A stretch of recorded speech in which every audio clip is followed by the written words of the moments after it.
नमो अरिहन्ताणं नमो सेताणं नमो मायरिहाणं नमो वचायाणं नमो Lowe सवसाहूणम्।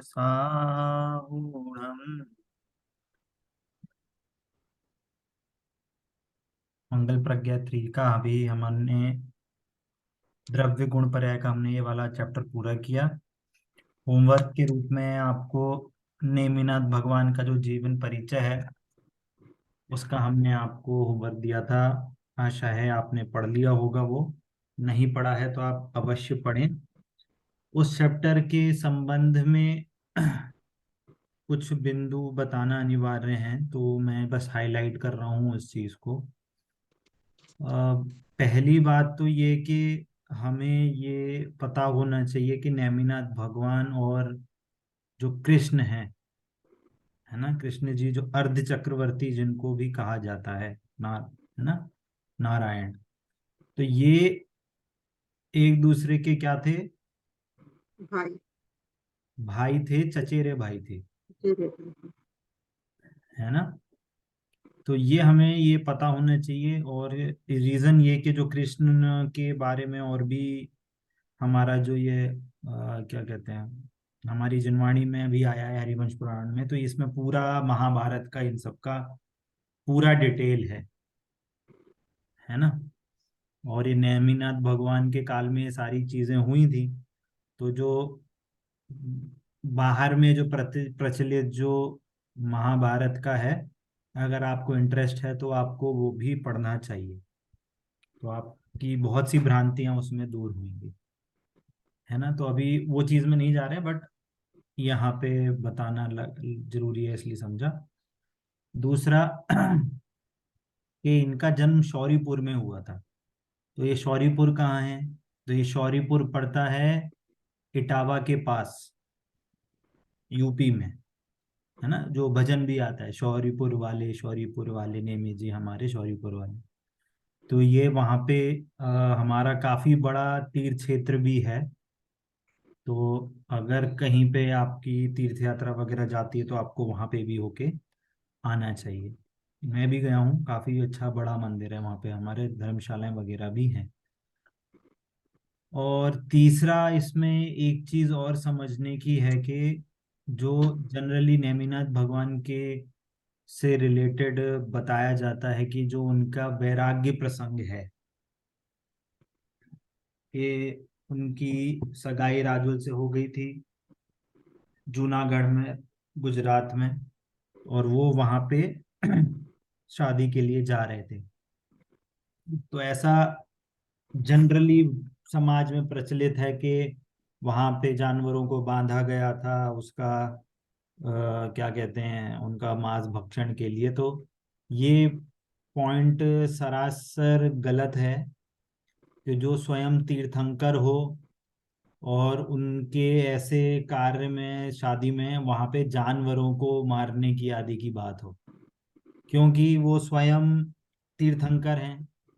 तो जिस तीर्थंकर के आसपास कभी कोई आधी व्याधि नहीं होती, सारे लोग सुख से रहते हैं, तो वो जानवरों को स्पेसिफिक करके बोलना तो ये सही नहीं है। ये हो सकता है कि किसी के कहा कहा सुनी हो के ये वाली बात प्रचलित हो, जनरली ये समाज में प्रचलित रहती है। तो इसलिए हमें ये ध्यान में रखना चाहिए कि ये प्रचलित नहीं है। इसका सही उत्तर ये है कि जैसे कोई बड़ा आदमी जा रहा हो, है ना, जैसे प्रधानमंत्री की कोई रैली जा रही हो, तो हम क्या करते हैं कि नुक्कड़ नुक्कड़ के या उस रोड के आसपास की जितनी गलियां होती हैं वहां पे हम क्या करते हैं, बैरिकेड लगा देते हैं। अब वहां बैरिकेड से क्या होता है कि वहां कोई पक्षी भी पर नहीं मार सकता, आए मत। हम्म। जनरल आम पब्लिक भी बंद हो जाती है। वैसे ही जब नेमिनाथ भगवान की सवारी जा रही थी महल में जूनागढ़ में, वैसे ही अब उस टाइम पे तो बड़े शहर नहीं होते थे, ऐसे गांव आदि ही होते थे छोटे मोटे। वहां से अगर जा रहे हैं तो वहां के जो अ, पशु आदि हैं, तो उनके लिए वहां पे क्या कर दिया, तंबू करके गेट बंद कर दिया उस रास्ते का, जिससे कि वो रास्ते में ना आए। अब जब वो इसलिए कर दिया, उनको बाड़े में बांध दिया, तो ऑब्वियसली ये होगा कि वो जानवर हैं, वो क्या कर जाएंगे, डर जाएंगे कि एकदम से हमें क्यों बंद कर दिया, कि जब हम आराम से घूम सकते थे अभी एकदम से ये क्यों बंद कर दिया। तो उनकी चिल्लाने की, रोने की, परेशान होने की आवाज उनको सुनाई दी। जब उनको ऐसा लगा कि कितनी नश्वरता है, या कितनी कहें कि एक क्या कहते हैं, उसका वर्ड है कि सेल्फिशनेस टाइप कह लो, है ना, इसका हिंदी वर्ड क्या होगा, मतलब चलिए मैं स्वार्थपना कह सकते हैं, है ना, कि आप अपने उस काम के लिए, कि मेरे आने के लिए आपने जानवरों को बंद कर दिया और उनको दुख हो रहा है। तो इसको विचार करते करते उनका मन वैराग्य में हुआ, और उन्होंने वहीं से ही मुनि दीक्षा लेने की आज्ञा लेकर उन्होंने मुनि दीक्षा आगे जाके गिरनार जी में जाके दीक्षा ली, है ना। तो ये जनरली ऐसा प्रसंग होता है, इसके अब दूसरे डायमेंशन के रूप में, दूसरे तरीके से मांस भक्षण की बात थी वो भी कही जाती है। तो ये हमें क्लियर रखना चाहिए कि ऐसा काम कभी तीर्थंकर के काल में या तीर्थंकर के सामने हो ही नहीं सकता है ना। कहते मतलब ये कहते हैं कि ये जो यादव वंशी थे, है ना, इनको यादव वंशी कहा जाता था, तो वो ऐसा उनका हुआ था, तो ये सरासर गलत है। और चौथी बात ये कि गिरनार जी हमारे जैन इतिहास में बहुत महत्वपूर्ण स्थान रखता है। कैसा स्थान रखता है महत्वपूर्ण, के जो गिरनार जी है वो नेमिनाथ भगवान की दीक्षा भूमि है, तपोभूमि है, केवल ज्ञान भूमि भी है, वहीं उनको केवल ज्ञान हुआ था और वहीं से उनको मोक्ष भी हुआ है। तो हमारे तीनों क्या कहते हैं, तीन कल्याणक हमारे नेमिनाथ भगवान के गिरनार जी से कहे गए हैं। और इन्हीं के साथ साथ जो कृष्ण जी के पुत्र थे, है ना, प्रद्युम्न कुमार, शंभु कुमार, ये भी गिरनार जी से, वो भी उनकी सिद्ध भूमि है, वहां से ही उनको सिद्ध अवस्था प्राप्त हुई थी। और जो हम षटखंडागम की रचना के टाइम की कहानी के लिए उसमें कहते हैं कि धरसेनाचार्य को जो स्वप्न आया था कि दो बैल आ रहे हैं और उनके मुख में प्रवेश कर रहे हैं, और उन्होंने जो शिक्षा, मतलब जो उनको ऐसा भाव आया था कि अब मेरे को शास्त्र रचना के लिए दो लोगों का चयन करना चाहिए, दो आचार्यों का जिनको मैं ज्ञान दे सकता हूँ। उसका पूरा जो कथानक है, वो सारी चीजें यहाँ गिरनार जी में ही वो सारे इवेंट्स हुए थे, गिरनार की गुफा में। तो यदि कभी आप गिरनार जी जाएंगे तो वहां पे आपको धरसेनाचार्य की भी गुफा मिलेगी। तो आप ये ध्यान, मतलब ये आपको बहुत कैसा कह सकते हैं, बहुत हर्ष होगा कि ये जिनवाणी की रचना हमारी जो आज हाथों में है वो यहाँ से लगभग इसी स्थान से 2000 वर्ष पहले पूर्व पूर्व यहाँ से चालू हुई थी। तो गिरनार जी भी हमारे लिए एक बहुत ही इम्पोर्टेंट हमारा तीर्थ है। और आज की डेट में उसमें बहुत से हिंदू लोगों ने कब्जा कर लिया है, उसका भी केस चल रहा है। और बहुत ही कहना चाहिए दयनीय दशा है कि एक जैन तीर्थ को इस तरह से वो लोग कैप्चर कर रहे हैं। ठीक है, चलिए वो अलग बात तीन है। कल्याणक कौन कौन से हुए बोले? केवल कल दीक्षा, केवल ज्ञान और मोक्ष। केवल ज्ञान, मोक्ष और दीक्षा, दीक्षा। है ना, तीन कल्याणक वहां हो गए उनके। ठीक है, चलिए अब हम आगे बढ़ते हैं। अ, अब हम चलते हैं हमारी आखिरी चैप्टर जो हमारी जनवाणी स्तुति है, उसके बारे में हम बात करेंगे। ठीक है, हमारा 8वां चैप्टर है जनवाणी स्तुति, है ना। लेकिन भैया जी, इसमें ये राजुल कौन है? राजुल, हरे अच्छा, कृष्ण के, हाँ, दो पुत्र तो थे। राजुल जूनागढ़ के राजा थे। मैं नाम बताता हूँ, एक सेकंड। राजुल से नेमिनाथ भगवान की जो क्या कहते हैं, जो शादी होना तय हुई थी, वो जूनागढ़ के राजा थे उग्रसेन। उनकी राजकुमारी बेटी, मतलब बेटी थी राजुल। वो जूनागढ़ के राजा थे और उनकी बेटी राजुल थी। है ना। तो उनसे उनकी शादी फिक्स हुई थी, और जब वो जा रहे थे वहां जूनागढ़ पे, जूनागढ़ पहुंच गए थे, तब उनको वहां पे वैराग्य हुआ था, ऐसा।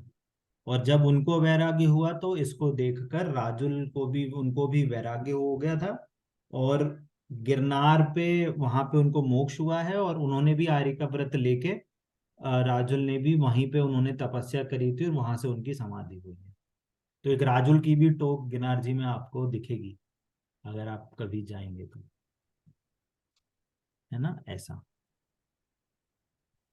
ठीक है, चलिए अब हम हमारी जिनवाणी स्तुति का भी चैप्टर खत्म करते हैं। एक सेकंड।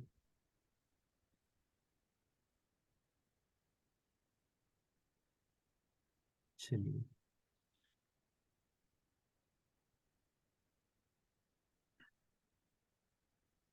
हम्म। जिनवाणी स्तुति है, कभी पढ़ी है किसी ने मंदिरों में कभी? चलिए, ये हमारी जिनवाणी है स्तुति। कवि हुए हैं हमारे जैन साहित्य के, उन्होंने बहुत सारी भजन भी लिखे हैं, जिनका नाम है भूधर दास जी, है ना। ये मेरे को टाइम फ्रेम तो नहीं पता है, बट मोटा मोटी 100 150 वर्ष कह सकते हो। मैं एग्जैक्टली आपको टाइम फ्रेम बता दूंगा मैसेज में। तो ये भूधर दास जी हुए हैं, इन्होंने हमारी जैन साहित्य में बहुत सारी क्या कहते हैं भजन लिखे हैं, बहुत सारी स्तुतियां लिखी हैं। हमारे बहुत से जो पुराने भजन भी हैं, जो अ, ढूंढारी भाषा में हैं, तो ये बहुत सारे भजन उन्होंने लिखे हैं। तो हमारा एक, जो कहते हैं, एक दो टाइप का साहित्य होता है किसी भी दर्शन में, इन जनरल कहें तो एक होता है कि, एक होता है साहित्य जो, जैसे हमारे शास्त्र आदि हैं, है ना, जहाँ पे पूरा डिटेल पर उसका ये होता है। और एक होता है भक्ति साहित्य होता है ना। भक्ति साहित्य में होता है कि जो हम पढ़े रहे हैं उसको एक भक्ति के रूप में, पूजा के रूप में उसको हम गुनगुना सकते हैं, और उससे हम चीजें समझ सकते हैं। तो ये भक्ति साहित्य है। भक्ति साहित्य भी अपने में एक बहुत बड़ा साहित्य होता है। और ये हमारे बहुत सारे ऐसे कविवर हुए हैं, बुदर दास जी हैं, जिनकी ये जिनवाणी स्तुति है, उन्होंने ये रचना करी है। ठीक है, इसकी टोन मैं बताता हूँ आपको, जिससे कि आप उसको याद भी कर सकते हैं, गुनगुना सकते हैं। वीर हिमाचल तैनिकसी, गुरु गौतम के मुख कुंड धरी है। मोह महाचल भेद चली, जग की जड़ता तप दूर करी है। ज्ञान पयो निधि माहिरली, बहुभंग तरंग सो उछरी है। ता सुचि शारद गंग प्रति, मैं अंजलि कर शीश धरी है ना। थोड़ी सी आपको लैंग्वेज में थोड़ा सा समझने में मुश्किल हो रही होगी, इसको धीरे, एक एक शब्द को सरल करके इसकी अर्थ समझेंगे। क्या बोल रहे हैं, पहले चैप्टर में इसको, जिनवाणी को, गंगा, मतलब इस पूरी जिनवाणी स्तुति में जिनवाणी को एक गंगा की उपमा दी है, गंगा नदी की उपमा दी है। किस रूप में दी है उपमा के, जैसे गंगा नदी है, कहाँ से चालू होती है कि हिमाचल पर्वत से, है ना, जिसको हम गंगोत्री भी कहते हैं।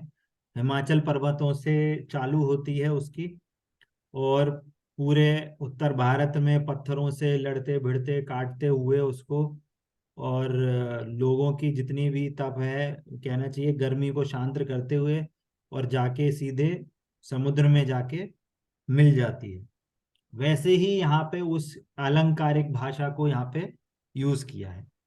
तो यहाँ पे क्या बोला है, वीर हिमाचल तै निकली, मतलब हिमाचल की किसको उपमा दी है, कि महावीर भगवान को, कि महावीर जो हमारे भगवान हैं, वहां से ये जनवाणी निकली। अभी शासन काल किसका चल रहा है, महावीर भगवान का, महावीर भगवान का। है ना। तो जितनी भी जिनवाणी है हम कह सकते हैं कि महावीर भगवान के समवचरण में जितना उपदेश आचार्यों ने, जितने भी हमारे शुद्ध केवली आदि आचार्य हुए हैं, तो उन्होंने वो सारी, कहना चाहिए शिक्षा कहें ज्ञान कहें, वो कहाँ से लिया?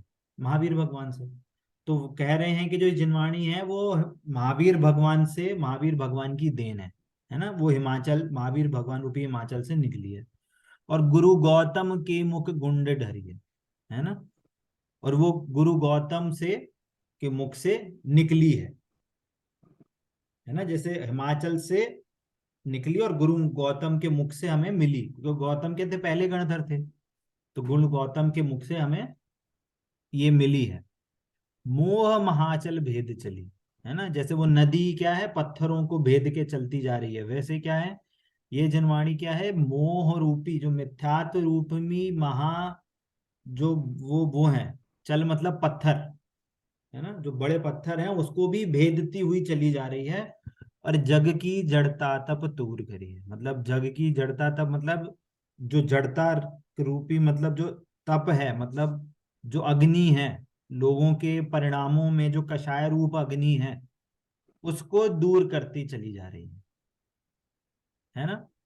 ज्ञान पयोनिधि माहिर अली, और क्या हुआ, ज्ञान पयोनिधि माहिर अली बहुभंग तरंगनी सोच रही है ना। तरंगनी, तरंगनी मतलब वो तरंग, लहरें, है ना।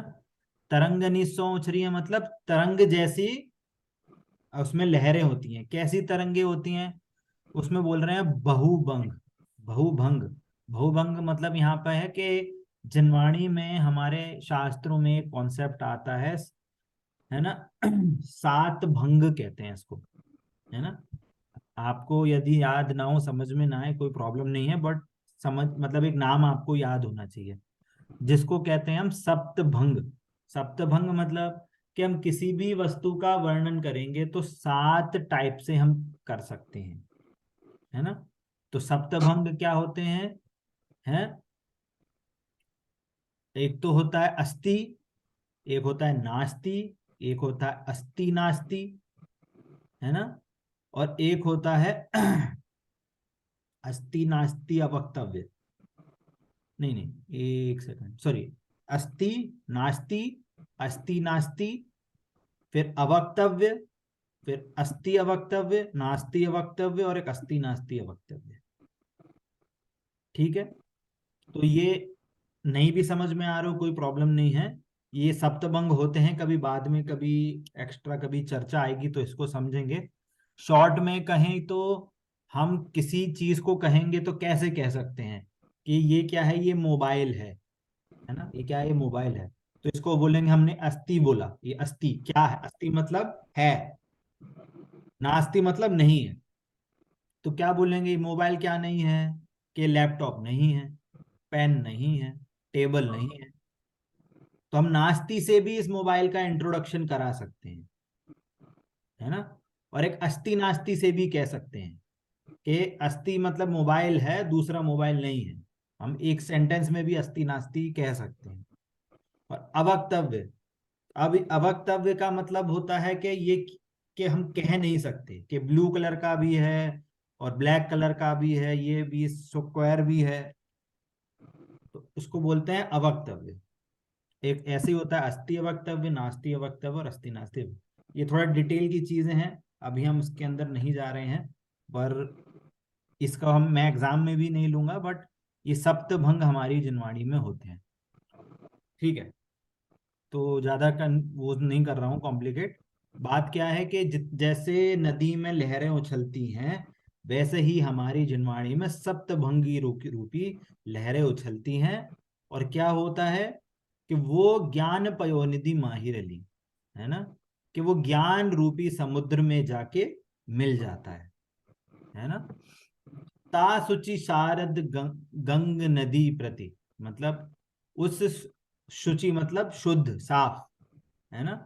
उस शुचि शारद मतलब जिनवाणी, मतलब गंगा नदी रूपी जो जिनवाणी है, उसको मैं अंजुलि में, मतलब अपने जितना भी मेरे पास ज्ञान है, उस ज्ञान से मैं, अपने ज्ञान से मैं अपने शीश में धरता हूं, मतलब मैं अपने जितनी मेरी कैपेसिटी है उसको मैं अपनी उस जिनवाणी को अपने ज्ञान में धारता हूँ।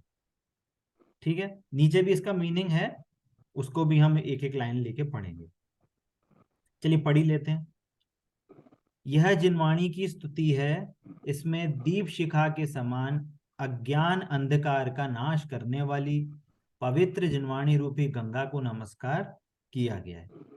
जिनवाणी अर्थात जिनेन्द्र भगवान द्वारा दिया गया तत्वोपदेश, उनके द्वारा बताया गया मुक्ति का मार्ग। ठीक है। हे जिनवाणी रूपी पवित्र गंगा, तुम महावीर भगवान रूपी हिमाचल पर्वत से प्रवाहित होकर गौतम गर्दन के मुख रूपी कुंड से आई हो। है ना, यहाँ पे कुंड का मतलब जो अपन ग्लेशियर बोलते हैं ना, कि ग्लेशियर से वो पानी निकलता है, तो वो हिमाचल पर्वत क्या है, महावीर भगवान, और जो ग्लेशियर है मतलब कुंड है, मतलब वो गौतम गर्दन। तुम मोह रूपी महान पर्वतों को भेदती हुई, है ना, मोह रूपी मधवान मतलब ये मोह महाचल भेद चली, जगत के अज्ञान और ताप को, दुखों को दूर कर रही हो। है ना, मोह को जब आपने तोड़ा, चट्टान को तोड़ा, तो जितने भी जगत के जीव थे जो अज्ञान और दुख से जो ग्रसित थे, उनके अज्ञान को आपने दूर कर दिया है। सप्तभंगी रूप नयों की तरंगों से उल्लसित होती हुई, मतलब जैसे नदी में तरंगे होती है, वैसे ही सप्तभंग रूपी नय होते हैं, उस रूप से ज्ञान रूपी समुद्र में मिल गई हो। ज्ञान रूपी समुद्र में मिल गई हो मतलब आत्मा जो इसको धारण करेगा वो ज्ञान रूपी समुद्र में जाके तैर सकता है, इस रूप का मीनिंग है। ठीक है। ऐसी पवित्र जिनवाणी रूपी गंगा को मैं अपनी बुद्धि और शक्ति के अनुसार अंजुलि में धारण करके शीश पर धारण करता हूँ। अंजुलि में मतलब धारण करने का मतलब है जितनी मेरी शक्ति है, जितनी मेरी सामर्थ्य है, उस सामर्थ्य के अनुसार जिनवाणी को मैं धारण करता हूँ, समझने की कोशिश करता हूँ। है ना, अब आगे क्या बोल रहे हैं। या जग मंदिर में अनिवार्य अज्ञान अंधेर छयो होती भारी, अर्थात इस जग मंदिर मतलब इस पूरे संसार में अनिवार्य मतलब बिना किसी रुकावट के अज्ञान अंधेर छयो होती भारी, अज्ञान अंधेरा चारों ओर बहुत छाया हुआ है। श्री जिन की धुनि दीप शिखा सम जो नहीं होते प्रकाशन हारी। है ना, यदि जो नहीं होते, यदि जिन, जिन की धुनी मतलब जिन वाणी, जिनेन्द्र भगवान की वाणी दीप शिखा सम मतलब दीप के मतलब दीप की लाइन, शिखा मतलब क्या होती है, लाइन, कड़ी। है ना, तो दियों की कड़ी के समान है। यदि वो नहीं होती, यदि वो नहीं होती तो क्या होता, तो किस भांति पदार्थ पाती, मतलब वो तो क्या होता, कहाँ लह, मतलब जिसके कारण से हम पदार्थ, जितने भी हमारे तत्व हैं, जैसे 7 तत्व हैं, 6 द्रव्य हैं, तो हम उन पदार्थ को कैसे लेते, कहाँ लेते, तो किस भांति पदार्थ पाती, कहाँ लेते मतलब उन पदार्थों को हम कैसे समझते।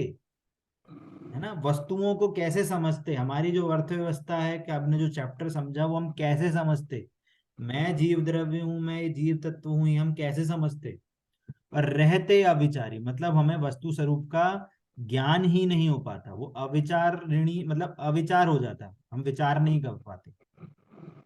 है ना, या विधि संत कहें धनी है जिन बैन बड़े उपकारी, मतलब जो जहाँ इस विधि से जितने भी संत हैं, है ना, वो बोलते हैं हम धन्य हैं, हम धन्य हैं, कि जिससे हमारी हमारी जो जिनवाणी है हम वो हमारे लिए बहुत उपकारी है। है ना, इसका एक बार और मीनिंग समझ लेते हैं। इस संसार रूपी मंदिर में अज्ञान रूपी घोर अंधकार छाया हुआ है।